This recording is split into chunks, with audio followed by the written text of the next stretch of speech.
नमस्कार, स्वागत आहे सर्वांचं आजच्या एका नवीन व्हिडिओमध्ये. आजच्या व्हिडिओमध्ये आपण कवड्यांच्या संबंधित माहिती पाहणार आहोत.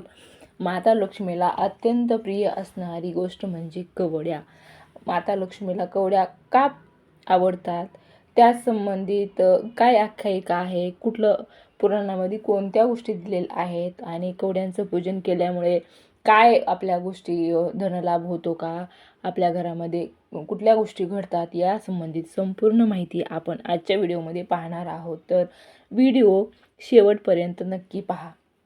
तर कवड्या ह्या समुद्रमंथनातून आलेल्या आहेत. कवड्या हा एक जीव, समुद्री जीव असतो आणि तो जीव मृत्यू पावल्यानंतर त्या किनाऱ्यावर जेव्हा तो येतो त्या वाळल्यानंतर त्याच्या कवड्या मिळतात. आता ह्या कवड्या लक्ष्मी मातेला कशामुळे प्रिय आहे, तर समुद्रातून येणारी प्रत्येक जी गोष्ट आहे ती लक्ष्मी मातेला अत्यंत प्रिय आहे. आणि त्याचसोबत शंख हा देखील मंथनातून म्हणजेच समुद्रातूनच आलेला आहे. समुद्र मंथनातून जेव्हा माता लक्ष्मीची उत्पत्ती झाली आणि त्यासोबतच या सगळ्या समुद्री जीवांची उत्पत्ती झालेली असल्यामुळे माता लक्ष्मीला आपल्या समुद्रातील ज्या काही वस्तू आहेत त्या अत्यंत प्रिय आहे. देवीच्या पूजेमध्ये आपण पाहत असतो की कवडीला अत्यंत प्रिय आहे. देवीच्या पूजेच्या जे पुजारी असतात त्यांच्या गळ्यामध्ये कवड्यांची माळ असते. त्याचबरोबर आपल्या धनभंडारामध्ये कवड्यांचा अतिशय महत्त्वाचा वापर केला जातो. पूर्वीच्या काळी कवड्यांचा चलन म्हणून देखील सुद्धा वापर केला जायचा. तर ही कवडी आपण घरामध्ये पूजन केल्यामुळे त्याचे काय लाभ होतात, तर आपल्या घरामध्ये पैसा, धन, समृद्धी वाढण्यासाठी माता लक्ष्मीला अत्यंत प्रिय असणारी ही कवडी आपण पूजन केल्यामुळे अत्यंत माता लक्ष्मी प्रसन्न होते आणि आपल्या घरामध्ये पैशाची आवक जावक वाढते.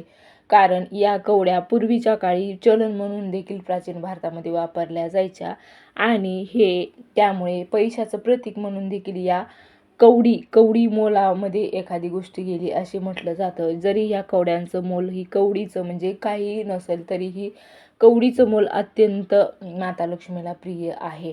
आणि या कवडी मोलातूनच ती आपल्याला भरपूर असं धन असते, ती आपल्याला संपादित करायला मदत करते. त्यामुळे आपण या कवड्या आपल्या देवघरामध्ये ठेवल्यामुळे आपल्याला विशेष लाभ होतो.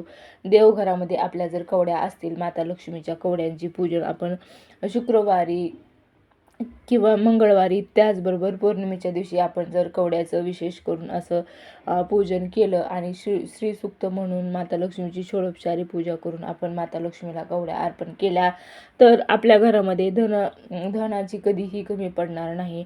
या अर्पण केलेल्या कवड्या ज्या आहेत त्या आपण आपल्या धनाची तिजोरी आहे, ज्या ठिकाणी आपण पैसे ठेवतो, अशा या पैशाच्या ठिकाणी आपण एका लाल पोटलीमध्ये या पूजन केलेल्या कवड्या जर ठेवल्या तर आपल्या घरामध्ये धनाची बरकत होते आणि पैसा येण्याचे मार्ग मोकळे होतात. त्यामुळे ही पैशाचं प्रतीक कवडी आपल्या घरामध्ये नक्कीच पूजन केली जावी. असं मानलं जातं की ही कवडी मोल जरी समुद्रातून आलेली कवडी असली तरी देखील माता लक्ष्मीला अत्यंत प्रिय असल्यामुळे तिला खूप महत्त्व प्राप्त झालेलं आहे. ज्या घरामध्ये कवडीचं पूजन केलं जातं त्या ठिकाणी कधीही पैशाची कमी पडत नाही. कवड्याचा आकार हा गर्भाशयाप्रमाणे दिसतो, त्यामुळे कवड्यांना उत्पत्तीचे प्रतीक देखील मानले जाते. आपल्या सृष्टीची उत्पत्ती ही देवीच्या उत्पत्तीनंतर देवीनं उत्पत्ती केलेली आहे. त्यामुळे उत्पत्तीचं जे प्रतीक कवड्या आहेत त्यामुळे तिला अत्यंत प्रिय आहेत. तिच्या पूजेमध्ये कवड्यांचं पूजन हे माता लक्ष्मीला अत्यंत प्रसन्न करतं आणि त्यामुळे आपण आपल्या घरात कवड्या पूजायच्या असतात. तर किती कवड्या आपण पूजन करायचं, तर आपल्याकडं विषम प्रमाणात कवड्या असाव्यात, ज्या की 3, 5, 7, 11, 21 जितक्या जास्त प्रमाणात असतील तितक्या असलेल्या चांगल्याच असतात. ते पूजन करताना आपल्याला काय करायचं आहे, तर आपण आपल्या देवघरामध्ये माता लक्ष्मीच्या समोर एका वाटीमध्ये किंवा छोट्या प्लेटमध्ये आपण तांदूळ घ्यायचे आहेत आणि त्या तांदळावर हळदी कुंकू व्हायचं आहे आणि हळदी कुंकू वाहून आपल्याला प्रत्येक कवडी त्यामध्ये ठेवायची आहे. आणि कवड्यांना देखील आपण जर कवड्यांचं पूजन करण्याच्या अगोदर कवड्यावर देखील अभिषेक घातला तर ते देखील खूप छान आहे. कारण आपण नवीन जर कवड्या आणल्या असतील आणि त्यांची स्थापना करायची असेल आपल्या घरात, तर त्यांना प्रथम अभिषेक पाण्याचा किंवा दुधाचा अभिषेक करून त्या व्यवस्थित स्वच्छ धुवूनच मगच पूजेच्या तांदळामध्ये त्या ठेवाव्यात. आणि तांदळामध्ये ठेवायचं कारण हेच की धनधान्य भरभरून समृद्धी धनधान्य आपल्या घरामध्ये नांदावं, यासाठी ते आपण प्रत्येक गोष्ट तांदळामध्ये ठेवत असतो. तांदळाला हळदी कुंकू व्हायचं आहे आणि मग त्याच्यामध्ये कवड्या ठेवायच्या आणि मग कवड्यांना देखील आपण हळदी कुंकू लावायचे. प्रत्येक कवडीला आपण हळदी कुंकू लावून घ्यायचं आहे.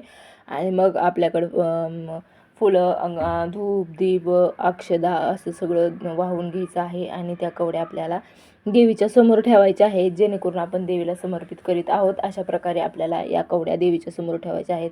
ही पूजा कधी करायची, तर आपण ही पूजा मंगळवारी, शुक्रवारी, पौर्णिमेच्या दिवशी आपण ही पूजा करू शकतो. किंवा ज्या दिवशी विशेष धनप्राप्तीसाठी आपण सेवा करतो त्या दिवशी देखील आपण कवडीचं पूजन केलं पाहिजे. कारण धनसंपत्तीच्या बाबतीत कवडीला अधिक महत्त्व आहे. त्याचबरोबर धनत्रयोदशीच्या दिवशी आपण आपल्या घरी माता लक्ष्मीचं पूजनासोबत कवड्यांचं पूजन देखील. आता या कवड्यामध्ये 2 प्रकार असतात. काही कवड्या पिवळ्या असतात आणि काही कवड्या पांढऱ्या असतात. त्यामध्ये माता लक्ष्मीला पिवळ्या कवड्या अत्यंत प्रिय आहेत. पांढऱ्या जरी असल्या तरी काही अडचण नाही.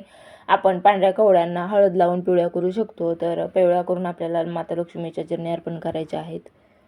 आपल्याला विकत घ्यायच्या झाल्या कवड्या तर जास्त किंमत ही लागत नाही. 5 रुपयाला 1 कवडी याप्रमाणे आपण कवडी विकत घेऊ शकतो. जसं कवडी मोल म्हटलं जातं तसं कवडीचं मोल जर काही कमी मोल जास्त नसलं, कमी मोलामध्ये जरी मिळाली तरी मात्र ही खूप जास्त मोलाची कवडी आपल्या सर्वांच्या घरी असावी, जेणेकरून आपण माता लक्ष्मीला आपल्या घरी आकर्षित करू शकतो. कवड्यामुळे माता लक्ष्मी आपल्या घरी आकर्षित होते, त्यामुळे आपल्या घरी कवड्या असणं गरजेचं आहे. तसंच जेव्हा आपण धनप्राप्तीसाठी माता लक्ष्मीची जी कुंचन सेवा करतो, त्या कुंचन सेवेमध्ये देखील आपण कवड्या टाकायच्या असतात. त्यामुळे आपल्या घरामध्ये कवड्या असणं अत्यंत गरजेचं असतं. अशा प्रकारे आपण कवडीची पूजा करू शकतो आणि माता लक्ष्मीला प्रसन्न करून घेऊ शकतो. तर हे कवडी मोल असलेल्या कवड्याला अतिशय माता लक्ष्मीच्या पूजेमध्ये मान आहे, मोल आहे. तर अशा प्रकारे आज आपण कवड्यांबद्दलची माहिती घेतली आहे. भेटूया पुन्हा अशाच एका नवीन व्हिडिओमध्ये. तोपर्यंत धन्यवाद.